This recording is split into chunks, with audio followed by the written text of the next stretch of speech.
l'actu de ce soir s'intéresse à Balois Davila. Eh oui, Balois Davila qui débarque au Viktoria Pilsen. On vous explique tout dans cette vidéo.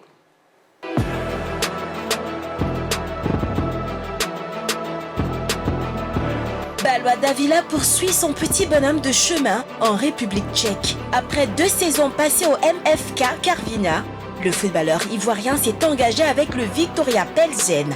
La durée du contrat, 3 ans. L'attaquant de 24 ans rejoint ainsi son nouveau club avec en poche un statut de meilleur passeur du championnat tchèque la saison écoulée. Non retenu par le club français de Lille en 2015, après ses débuts professionnels à la SEC Mimosa, Davila espère franchir un nouveau cap au Viktoria.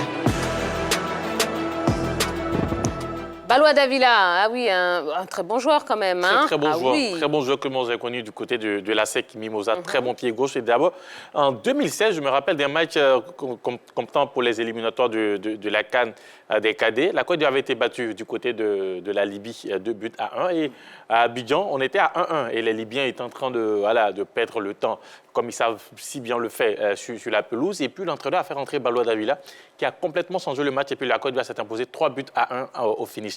Donc c'est un joueur qui quand même avait beaucoup, on le voyait dans les années qui allaient suivre au niveau des éléphants. Malheureusement, bon, son ascension a été en dents des scies. Et aujourd'hui, nous sommes heureux de savoir que voilà, il va dans un club qui joue quand même les premiers rôles au niveau de la République tchèque. Et puis surtout, un club qui est habitué à jouer les compétitions européennes. Oui, tout à fait. C'est une bonne nouvelle pour lui, en tout cas, qui va lui permettre de se relancer. Ça sera un bon tremplin du côté de l'Autriche pour lui permettre d'accéder à d'autres clubs plus prestigieux. République tchèque. Voilà.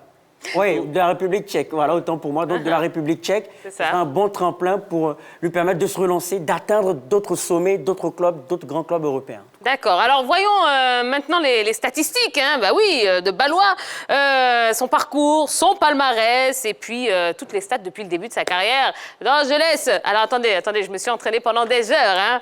Dobry večer. Dobry večer, Tia. Oh là là. C'est un conseil tchèque. C'est en tchèque. C'est son nom, hein. Dobry večer. Dobry večer. Jacques, c'est maté? Dobry.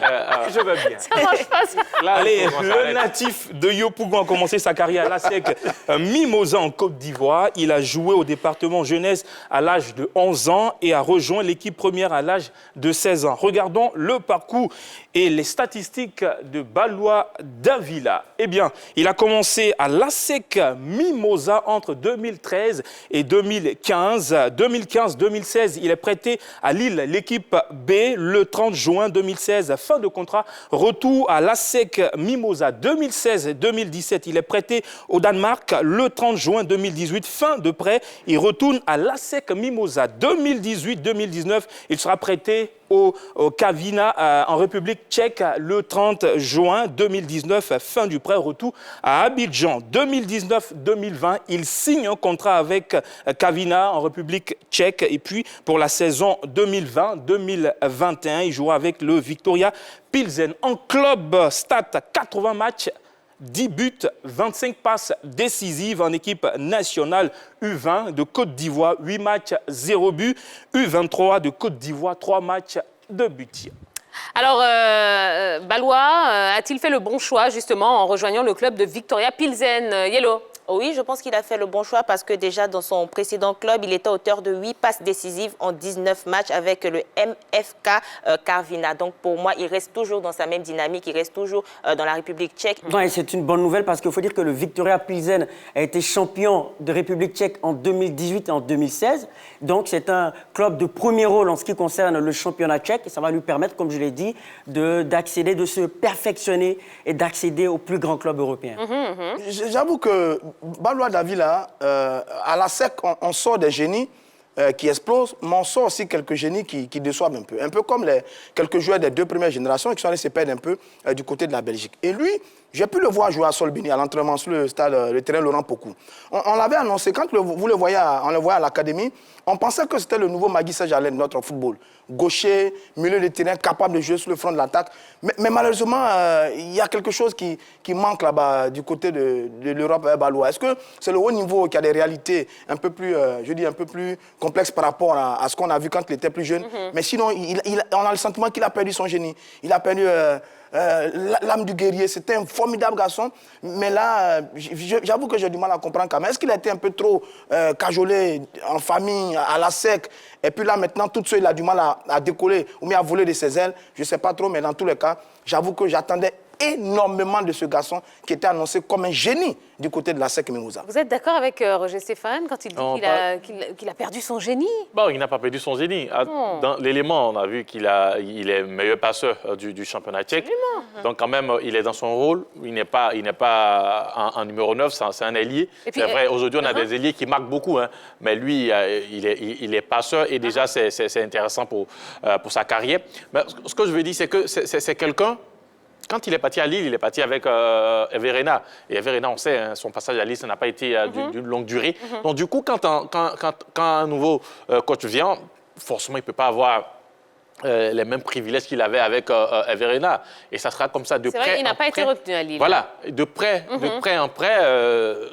Forcément, c'est pas évident pour un joueur d'être balancé d'un club à un autre. Il n'y a pas le temps d'adaptation, il n'y a pas le temps pour lui permettre d'avoir les performances sur une bonne durée. Henri Joël, ça veut donc dire que vous n'arrivez pas à vous exposer, non, à vous imposer. Ça ne veut pas dire vous n'arrivez pas à exploser. Parce que ce garçon-là, ce qu'on attendait de lui, quand il part en Europe pour la première fois, petite équipe, ensuite pour rebondir dans un bon petit club en France, peut-être un bon club en France, en Angleterre ou ailleurs, mais ce n'est pas le cas. Regardez là, il joue du côté de la République tchèque. C'est vrai que je ne vais pas inciter le championnat tchèque, parce que Viktoria Plzeň est régulièrement dans les tours préliminaires en phase de poule de la Ligue des Champions, mais l'équipe ne va pas très loin. Mais ça veut dire qu'il n'a pas réussi vraiment à faire ce qu'on attendait de lui. Oui, Roger Stéphane, vous parlez comme si c'était un joueur de 29-30 ans. Il n'a que 24 ans. Il a quand même encore une marge de progression. Je suis parfaitement d'accord avec vous. Mais vous savez, Victor Osimhen, il a 21 ans.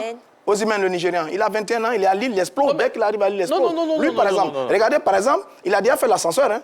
Partir, revenir à la SEC pour repartir. Non, il ne revient pas à la SEC. Ce que j'ai voulu mentionner, c'est que à la fin de chaque prêt, il ne revient pas forcément jouer à la SEC. Hein. Voilà, c'est vrai, le prêt prend fin, mais il est toujours renvoyé vers un autre club.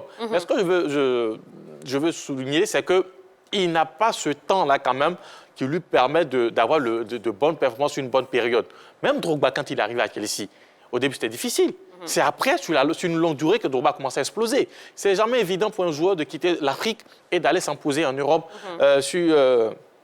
entre, je dirais, 1 ou 2 ans. Souvent, c'est très compliqué.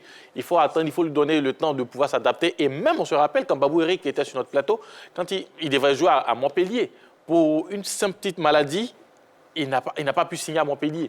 Donc, il y a tellement de paramètres qui rentrent en ligne de compte concernant la carrière d'un joueur que souvent, on ne maîtrise pas certaines choses. Et puis, ben voilà. Mais aujourd'hui, nous sommes heureux de voir qu'il va évoluer du côté de cette équipe qui va jouer le deuxième tour préliminaire de la Ligue des Champions. Donc, on aura l'occasion quand même de le voir. Alors, vous savez quoi? On a justement posé la question aux concernés, Ballois, au sujet de ce choix de Viktoria Plzeň.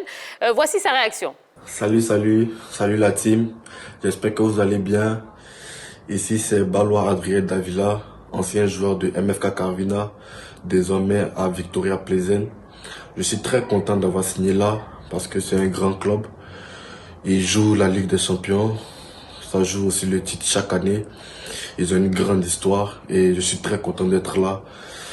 Et j'espère que tout va bien se passer pour moi, cette saison comme plus tard.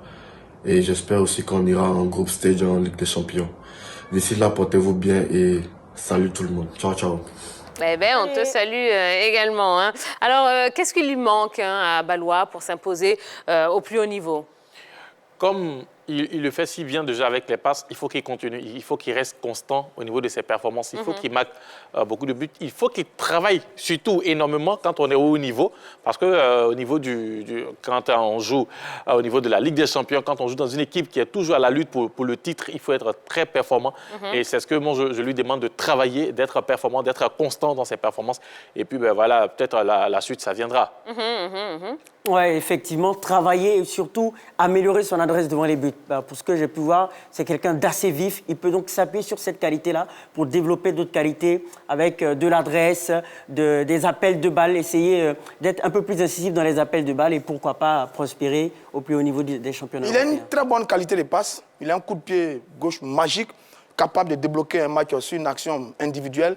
Il est capable de le faire, mais attention, la concurrence est rude en ce moment avec les éléphants. Regardez, enfin, je dis les éléphants, les Ivoiriens, regardez ceux qui sont en Italie en ce moment, dans son secteur de jeu, milieu de couloir, le couloir capable de jouer sur l'aile.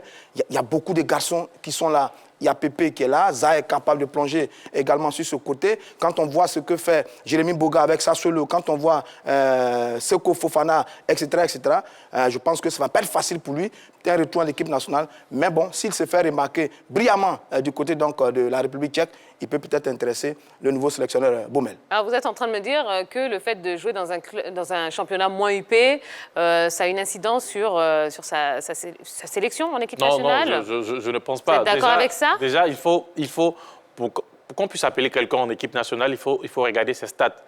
Qu'est-ce qu'il produit en club? C'est vrai, peut-être qu'il peut jouer dans un petit club, mais avoir de très bonnes statistiques. Aujourd'hui, qu'est-ce qu'on regarde? Est-ce qu'il marque beaucoup de buts? Est-ce qu'il il fait beaucoup de passes? Est-ce qu'il sait faire jouer les autres? C'est ce qu'on doit regarder, non pas le club. Voilà, si on devait regarder le club, il y a certaines sélections qui n'allaient pas appeler certains joueurs. Et puis, ceux même qui citent actuellement Pépé et Za, jusqu'à présent, ils n'ont véritablement pas prouvé depuis son équipe nationale. Donc pourquoi ne pas faire venir d'autres personnes pour essayer de s'acclimater à l'ambiance de l'équipe nationale et pourquoi pas peut-être remplacer ceux-là au cas où on aurait besoin de joueurs suppléants. Oui. Donc moi je pense tout le contraire d'Henri Joël. Absolument, je pense le contraire aussi. Hein. Voilà, donc il faut de la lumière. Certes, il y a des stats, il y a de bonnes performances, mais il faut de la lumière, il faut une couverture médiatique assez suffisante pour mettre le joueur au devant de la scène, pour qu'on puisse l'appeler. Je prends un exemple palpable, Junior Lago de l'équipe de Majorque, l'Ivoirien, qui s'est fait remarquer, figurez-vous, par un but face au Real Madrid. Il était inconnu du grand public et il a fallu qu'il marque un but face au Real Madrid pour se faire remarquer et pour attirer tous les projecteurs, précisément. Donc, c'est dire que la lumière, certes, il y a des stats, il y a des bonnes performances, mais cela doit être accompagné d'une couverture assez suffisante pour mettre les qualités du joueur en lumière et se faire appeler en sélection. Ah, mais attention. La lumière est déjà là, puisque son équipe va jouer les tours préliminaires de la Ligue des Champions. Donc, est-ce que vous demandez encore? Il est dans un club qui va jouer les premiers rôles au niveau de son championnat, qui va jouer la Ligue de... Peut-être, s'ils réussissent à se qualifier, ils vont jouer la phase de poule. Donc, de quelle lumière vous me parlez? Aujourd'hui, je pense que le championnat... Henri Joël, il faudrait se rendre à l'évidence parce qu'aujourd'hui, le focus concerne ce joueur-là qu'on s'intéressait véritablement à lui. C'est-à-dire que son championnat n'attire pas la visibilité. Même si son équipe doit participer à quelconque compétition de la Ligue des Champions et tout, son championnat n'attire pas véritablement la visibilité. Donc, on ne va pas s'intéresser à ses stats si son championnat n'attire pas de la visibilité. Voilà. Donc, pour revenir à ce que Yelo disait, certes, le Viktoria Plzeň est un club de premier niveau au niveau de la République tchèque, mais la République tchèque est un championnat inférieur aux grands championnats européens, tels que l'Italie, l'Espagne, l'Allemagne. Donc, c'est un championnat encore de seconde zone, même si le club est un club de haut niveau en ce qui concerne son championnat. Donc aujourd'hui, vous êtes en train de me dire qu'on peut aller prendre un joueur qui joue peut-être dans un club de seconde zone en Suisse, pour venir jouer en équipe nationale, plutôt que de prendre un joueur qui joue le premier rôle au niveau de la République. C'est tout à fait le contraire. On parle du niveau du championnat qui est inférieur par rapport à d'autres championnats. Lesquels? Parce que vous m'avez parlé des grands championnats. Oui, l'Espagne, l'Italie, l'Allemagne. Ne parlez pas tous en même temps, s'il vous plaît. On prend des joueurs qui sont en Suisse. Ouais. On prend des joueurs qui sont en Suisse. Oui. Vous allez me dire qu'un joueur qui évolue peut-être dans un club qui joue les milieux de tableau en Suisse serait mieux que celui oui, mais qui joue en termes de premier couverture rôle médiatique, le championnat suisse est mieux couvert que le championnat tchèque. La couverture médiatique, est-ce que c'est un élément suffisant par rapport aux statistiques? Oui, pour mettre en lumière les statistiques, oui, bien sûr. Sinon, comment on sait ces statistiques? Comment on connaît ces statistiques? Non, mais le jeu, il est déjà... Après, ça, c'est un petit peu le boulot quand même du sélectionneur, de savoir où sont les Ivoiriens, dans quel championnat ils jouent, dans quelle équipe ils jouent, et à eux de les suivre. Oui, mais il y a quand même une pléthore de joueurs ivoiriens au plan international, à l'extérieur. C'est sûr que le sélectionneur ne pourra pas tous les pister. Non, mais ça, c'est clair. Et justement, Drogba. il a besoin de cette petite lumière, ce petit jeu de projecteur pour avoir certaines informations. Certes, il y a les informations en off, mais les médias, quand même, aident les sélectionneurs à avoir un coup d'œil, à avoir une certaine attention sur un joueur. On ne connaissait pas Didier Drogba, on ne connaissait pas Marc-Alain Gradel, mais c'est l'équipe, le staff de l'équipe nationale qui allait les chercher. Baloua Davila, il a joué pour les sélections jeunes au niveau de la Côte d'Ivoire. Il est déjà fiché à la fédération. La fédération a quand même une cellule qui détecte et qui suit nos joueurs qui sont partis depuis pas mal d'années. Donc, c'est à eux de faire ce travail-là, d'aller voir comment le joueur se comporte depuis qu'il a quitté la Côte d'Ivoire. Oui, mais au-delà du travail du staff, il faut faire remarquer que Didier Drogba évolue à Guingamp. Et au-delà de ses stats à Guingamp, le championnat français, qui est un championnat assez médiatisé, ça lui a permis de se faire connaître au niveau du staff technique des éléphants de Côte d'Ivoire, qui ont pu aller le pister, qui ont pu au moins s'intéresser à lui et derrière savoir est-ce qu'il a le profil pour évoluer en équipe nationale de Côte d'Ivoire. D'accord. Eh bien, très bien. Bon, je ne pensais pas que ça allait déchaîner autant de passion, mais pourquoi pas. Hein, Baloua, c'est un très bon joueur. Je crois en son retour au niveau de la Côte d'Ivoire. Exactement. On espère en tout cas qu'il va revenir en équipe nationale parce qu'il a tout à fait le niveau et il a tout à fait sa place, au même titre que beaucoup d'autres joueurs. Allez, on va se calmer un petit peu, on va respirer, on va boire un petit verre d'eau pendant la pub.